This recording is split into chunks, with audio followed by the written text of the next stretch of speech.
Hey, I'm here with another video.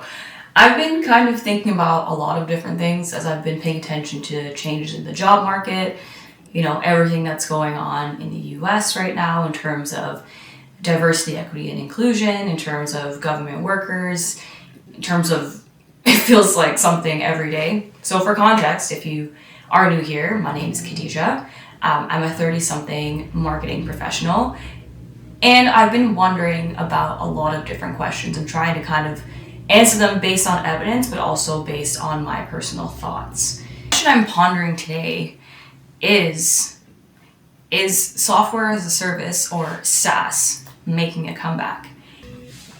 I've seen a lot of layoffs over the last year and a half, even 2 years, but I've also seen a ton of job posts for similar roles at some of the same companies, but with much lower pay.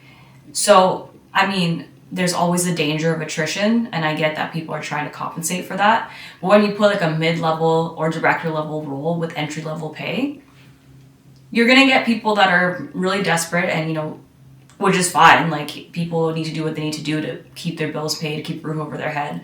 But you're also gonna get that level of dedication, or I guess lack thereof. Like, I myself have been in marketing for nearing a decade. I have made it to team lead level and made six figures more than once in more than one role. And, now it's not that it's just about the money, but it's like we're going for a role that takes like 5 or more years of experience, but then they're posting the pay that I was making, when I first got into the field full time. So I don't know what's changed. I think there's a lot of question around how desperate people are, and then that's kind of trickling down to what jobs are being accepted, because at the end of the day, like, everybody has, or I should say most people have responsibilities and have things to pay for, so they're going to take the jobs that they can get no matter what the pay level is, because it's better than not getting anything.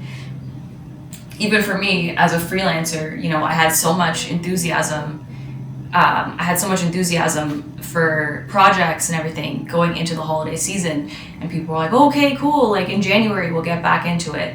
And I haven't really gotten that reception as I followed up with people, trying to get those projects moving. So even in a contractor space, it can be difficult to not just take something for the sake of taking it, because you still have the responsibilities you had when you were still employed full-time, right? Or a lot of the responsibilities. Yeah, for sure, there's definitely been an adjustment in terms of like cutting costs and, really trying to be mindful of how we spend money, because essentially we're on one income, give or take. When you're freelancing, obviously there's ways I contribute other than financially, but when it's like this, it's kind of hard to plan. So it's just for safety reasons, we just kind of plan around one income in case. And I do have other money set aside, like I've said, like, I didn't spend all that time and making all that money and then just like squandered it all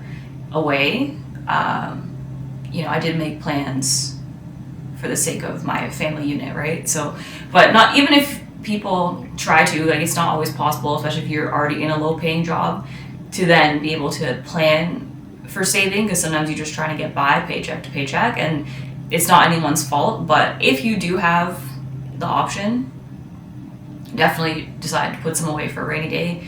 Definitely keep some stuff in savings. If you need to get out of that job, mental health reasons that you're in right now, even if it is really high paying, like, sometimes that's not enough to keep you in it. So you want to be able to have options. You want to be able to have different avenues that you can explore. So, but basically what I'm thinking about is SaaS is making a comeback, but it's not a good comeback. It's not like a sexy comeback tour where we're seeing those salaries we're seeing, 3-4 years ago, and people are happy to be in that space. I feel like in some cases, like, I think some roles have bounced back, but in specifically marketing, which is the arena that I'm in, I feel like, yes, there's a lot of job availability, but the pay is not reflective of the level of experience or the level of output that people are expecting, and those people are employers. So I think there's a mixed answer to this. Like, yes, sure, it's good that we're seeing those roles being refilled, and companies, at least under the guise of beating attrition, are putting roles out there. But especially if you, like me, if you've been laid off more than once, or just in general, like it makes it harder for you to trust these types of places. It makes it hard for you to fully lock in, because you're just like, how long am I going to be here this time, until you hear about mass layoff, or some sort of mishandling with the books, or whatever reason that they give folks for sending them out the door, whether they want to even cite performance issues, even if that's not the case, but they just want to give it a blanket statement that kind of takes the pressure or the onus off of them as a company. So I know that can be hard to beat mentally, and for me, that's definitely presented difficulties in roles I've had after certain roles, after being laid off and stuff. But I encourage you to, if you can, don't just take a role for the sake of it, because it will be so hard. And I've learned the hard way that it's not the best option always. And you just really want to make sure that you're